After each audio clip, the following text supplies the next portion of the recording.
Les bergers du Lignon. On sait quel fut le succès du roman où d'Urfé raconte, sous le voile d'une fiction pastorale, ses aventures amoureuses avec Diane de Château-Mauron. Ce roman chaste et passionné, tout ensemble, était un long plaidoyer en faveur de la délicatesse contre le libertinage dans les relations des deux moitiés de la société. Il remettait en vigueur les théories de l'amour chevaleresque, ce code d'honneur, d'élévation et de désintéressement tout à fait dénaturé dans les Amadis.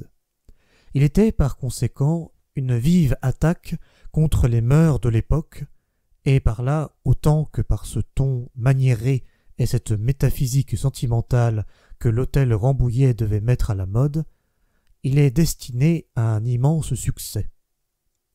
L'apparition de chaque volume de l'Astrée, car ils furent publiés successivement, était un événement à la cour et à la ville, et dans toutes les sociétés on dissertait à perte de vue sur les aventures et les idées du livre nouveau.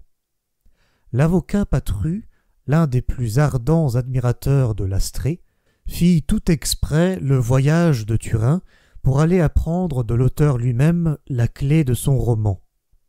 L'enthousiasme était tel qu'on savait par cœur les plus beaux endroits de ce roman et qu'on y faisait de continuelles allusions dans la conversation.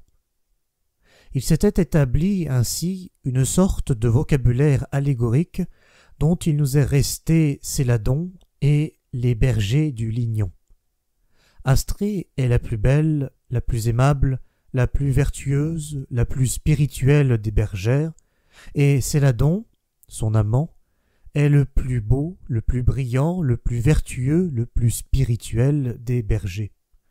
C'est pourquoi nous disons encore d'un amoureux délicat, tendre et fidèle, c'est un Céladon. Talément des Réaux raconte que Racan allait faire sa cour à mademoiselle de Gournay en habit vert Céladon, c'est-à-dire vert tendre. C'est dans les bois et les agrestes prairies du forêt où serpentent les eaux du Lignon que les héros et les héroïnes de l'Astrée passent leur temps en honnête galanterie.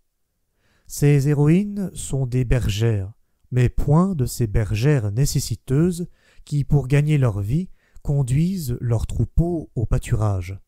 Elles et leurs galants compagnons n'ont pris cette condition que pour vivre plus doucement et sans contrainte. Les personnages de cette troupe bucolique ont donc à la main une houlette peinte et dorée. Leurs jupes sont de taffetas, leur panetière est bien tournée, et parfois même elle est faite de toile d'or et d'argent. En se rappelant toutes les rencontres compliquées qui ont eu lieu sur les deux bords du Lignon, il est facile de s'expliquer comment a été amené à caractériser les bergers élégants, musqués et beaux esprits par les mots « bergers du Lignon ».